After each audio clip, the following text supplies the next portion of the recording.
Hey YouTube, it's Josh, Modern Muscle Garage. Sorry I hadn't had a video posted in a couple of weeks. I've been busy hunting a project car and helping my wife get her YouTube channel going. Poor thing is depending on my editing skills. Don't y'all feel sorry for her.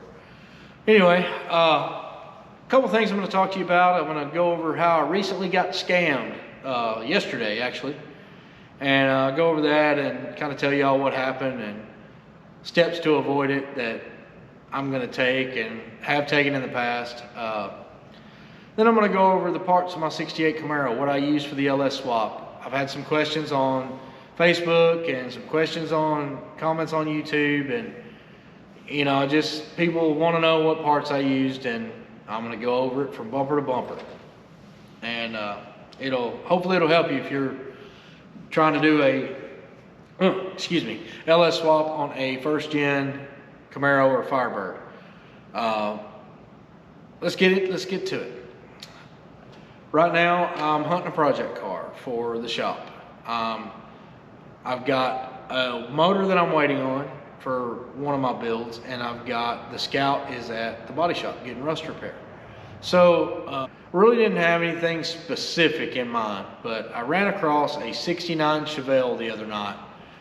It was Wednesday night, Thursday morning. It was late. It was probably 12:30, and the guy just posted the car, so I knew he was awake. So I went ahead and sent him a message and started talking about the car. Seemed like a good car. It was a roller. Supposedly it had zero rust, which I saw a little bit of rust in the pictures, but you know, it wasn't enough to call him on. And anyway, I told him, I said, well, you know, it's late. I gave him my number, and I said, hey, call me in the morning, and I'll send you a deposit for the car in the morning, and I'll come get it on Friday. He said, okay, he agreed. And he said, well, I'll go ahead and take down the ad. So I said, okay, no problem. So sure enough, he took the ad down. He called me first thing Thursday morning. We talked about the car. He sent me all the pictures that I wanted to see, sent me the VIN number, sent me all this stuff. And I wasn't alarmed. He didn't push me for the deposit. And it's my fault that I sent it. Now, it wasn't a lot of money, don't get me wrong. I mean, I'm not upset about the money. I am upset about the money, but I'm not. And I'm upset about the money because nobody likes to lose money. I don't like to lose $1. That's why I don't buy lottery tickets, because I don't like to lose money. But it's not like I lost a great sum. I mean, I sent him 200 bucks. Big deal.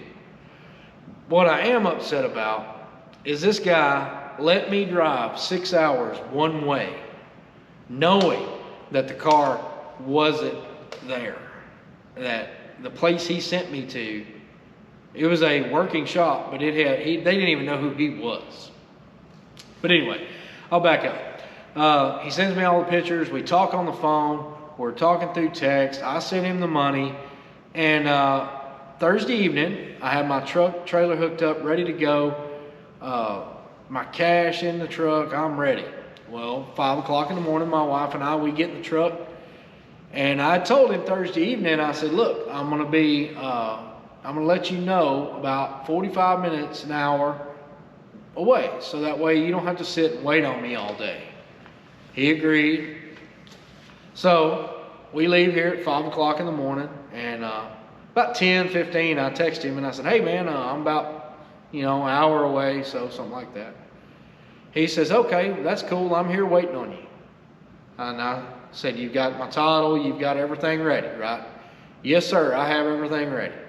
Okay, good deal. So I go to the address he gave me, and there's a shop there. He claimed it was his uncle's shop, and that's where the car was. Well, I pull up and I don't see a Chevelle. I see newer cars that are being worked on. This was a legitimate business. So I go in, talk to the owner, and he doesn't know the man. There's no 69 Chevelle on the property. There's no Chevelle on the property, period. So I try to call him, thinking maybe, as a last ditch effort, thinking maybe he gave me the wrong address. Well, he didn't answer, so I'm still talking to the owner, and he said, there was 2 guys showed up Thursday to look at the same, asking about the same Chevelle, or same year model car. And so apparently this guy is scamming people all over the place and just getting kicks out of having them drive that far, or drive from anywhere to come see a car that doesn't exist. That's what made me really angry. I was livid that this guy let me drive 6 hours one way, just knowing that I was going to nowhere. And then I have to drive 6 hours back, knowing that I drove 6 hours for nothing. I was not happy, and I'm still not happy. But I would have rather this jackass took the money and blocked me, instead of letting me spend that much money, more money in fuel and time to go get a car that doesn't exist. So if you guys are on Facebook looking for a project and you see a red 69 Chevelle with no hood, just know it's a scam. Straight up 100% it's a scam. And you know, this is not new to me. Buying and selling cars is not new to me. I've been doing this all of my life, literally. But I've probably bought and sold over 500 vehicles. And I guess I've just got comfortable. I mean, this is 100% my fault. I didn't worry about it, probably because he didn't pressure me for a deposit. And he answered the phone. I've never had a scammer, and I've encountered a lot of scammers over the years, but I've never had one that would answer the phone and talk to you. And I damn sure never had one that let you drive like that. You figure it out and you go on. But I guess it was 2 reasons. Probably because I'm a little comfortable in doing what I do, and it wasn't a great amount of money. I mean, if it had been $500 or $1,000, I would have been asking more questions about the car. I'd have been wanting to see more to verify that he actually had it. I'd have probably made him do a FaceTime video to verify he actually had it. And he didn't come up with that number. I come up with that number. So I'm actually going to look at a 68 Chevelle in the morning, or tomorrow afternoon, sorry. And it is a little bit further along, a lot further along actually. It runs and drives. It's a fairly clean car from the pictures anyway. But the only problem is, guess what color it is? Yep, it's blue. Like we don't have enough blue cars around here already. But sometimes when you're buying a used car, you can't pick. So anyway, I'm going to look at that tomorrow and check that out. So we'll see. We'll see how that shakes out. It's only 30 minutes from the house, so we're getting better. Anyway, let's move on to the Camaro. This car was built in 2007, the last time it was built. It was built with good parts. It was a well-built car. Whoever built this car did a very good job building it. It had about 3,500 miles put on it in the 13 years that it's been built, so it's sat a lot. From what I was told, the guy that paid to have it built had 20-something cars, so when you have that many cars, it's hard to drive them all. Anyway, fast forward to this year, September. I traded this car for a C5 Z06 Corvette that I had, and it wasn't a regular Z06. It was built from bumper to bumper. It was a badass car. Probably one of the cleanest ones I've seen in a long, long time. But anyway, this was a run and driving car with a 383 with a Vortec V2 supercharger. It had a T56 Magnum 5-speed in it, a 12-bolt rear end with 373 gears. Car ran pretty good.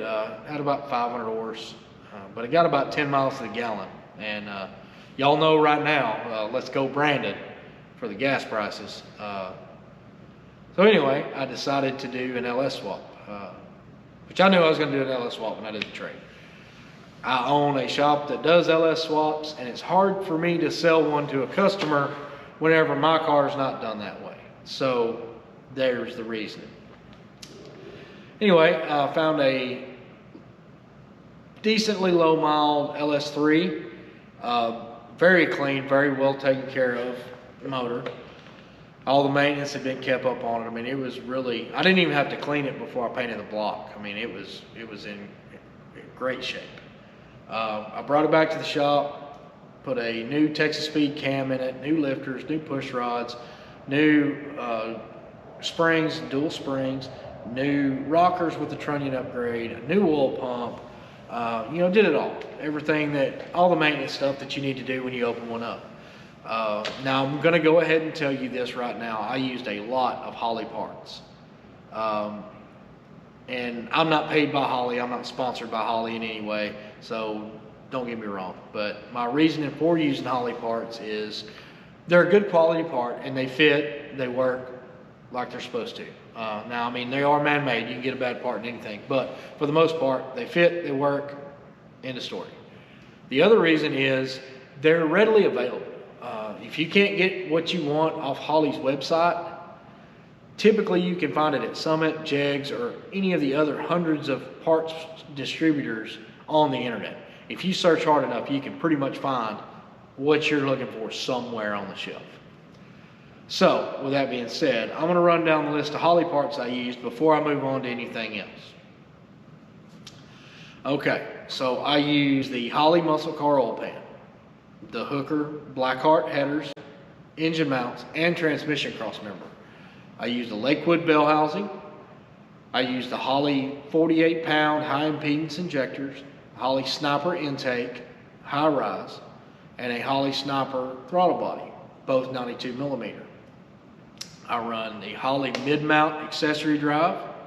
That accessory drive, I went with the black finish. It comes with the alternator, power steering pump, water pump, crank pulley, AC compressor, bolts, gaskets, serpentine belt, everything you need to install. I run the Holley Terminator X for the operating system. And I believe that's all the Holley parts that I used. Probably not, but I think so. Off the top of my head, that's all that I can remember.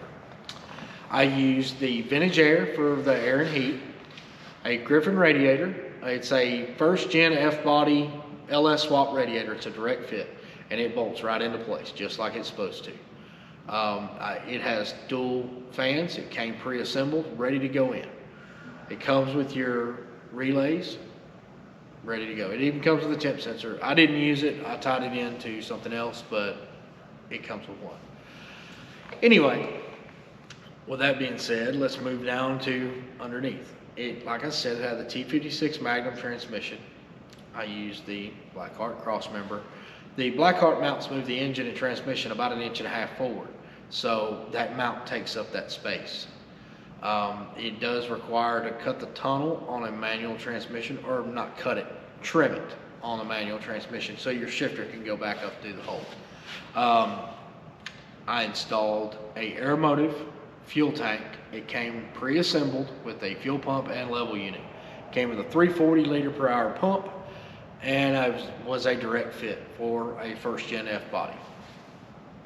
Exhaust wise, I used a Summit 3-inch X pipe. I do have a set of Corsa mufflers for it, but they were too thick for me to install. I'm gonna have to take them to my exhaust shop and have them custom put in. I did just wind up having to bolt the Flowmaster kit that was back up on there, which I hate, but it is what it is. Now going to lighting on the car. I use Screaming Chicken for the headlights. They're an LED headlight. They are a direct fit. The only thing you have to do for fitment wise is trim the inner bucket, and it's just trimmed enough for the light assembly to go through. But other than that, they're a plug and play. The park lights and tail lights, I used Digitails. They come for a complete board, and they are direct fit. They pretty much plug and play. Now the tail lights are a little different story. You do have to hardwire those in. But you can choose sequential blinkers or regular. Excuse me. They have good visibility, and we all know with the drivers out there today, being more visible is better. Anyway, the side marker lights are LED. They're just regular old 194 LED bulbs. I did have to use an LED hyper flash flasher. Works great. Don't have any issues with that. The car had the Boyd Coddington wheels on it. They're kind of an old school. I like them, but they're really common. I'm probably going to be changing these wheels out in a few months. The car had the Willwood disc brakes on it all the way around when I bought it, and they work great. No reason to change those. I did redo the front end. I used BMR tubular upper and lower control arms with QA1 coilovers and Pro Forged steering components. The car runs, drives, stops like it's supposed to. The build's got about 250 miles on it now, and I haven't, knock on wood, I haven't run across any major issues as of yet. I'm gonna put another couple hundred miles on it, and then it's gonna go over to my buddy Justin at Gearhead Performance so it can be tuned. They say the Holley is a self-tuning, and it is, but the self-tuning is very safe. It runs real rich. They don't put a lot of timing in, and Holley does that so you don't hook it up and blow the motor up and go blaming them. They tune very safe, so they leave a lot on the table. But for right now, to work out bugs, it's great. I don't have to have my tuner spending time chasing down a problem. When I take it to him, I know it's going to be right, and I know all he's going to have to do is hook his laptop up and tune it, and that's what I want. Anyway, the car so far is running great. Like I said, about 250 miles on it. It's averaging about 18.5 miles a gallon, which is great. Now, in town or heavy throttle, obviously it's not going to get that, but out on the highway cruising some of these shows and stuff like that, it is getting about 18.5. It did take second in the first show it went up against a very, very, very nice Pro Touring 67 Camaro, and we were really, really even on everything but interior. He had a straight up Pro Touring interior, where this car has a more stock style interior. And that's where he beat the car out. He actually won best interior of the whole show, but he also won our class. I was very happy with that. His car was he probably had $60,000 or $70,000 invested in his car, where I have about 35 invested in mine. So I was happy with the second place trophy for saving that kind of money. Anyway, I'm gonna go ahead and get off of here and let y'all enjoy the rest of your evening. If you like this video, if it was informative, let me know in the comments. If there's something that you want to know about my car, comment. You can find me on Facebook. You can find me on Instagram, Modern Muscle Garage. I'm glad to help anybody that's doing builds. I will answer your questions with the best of my ability as quickly as I possibly can. I don't know everything. I never claim to know everything, but I will do everything in my power to help anybody, any car guy. I will try to do my best to help you any way I can. If you need anything, don't hesitate. Message me, comment, I'll get back with you. Please like and subscribe to this video. And the next video, I'm gonna go over the big blue square body. Well, actually, hopefully the next video is gonna be over the new 68 Chevelle project car. Hopefully that's what it'll be. But if not, it's gonna be over the square body build. See y'all later.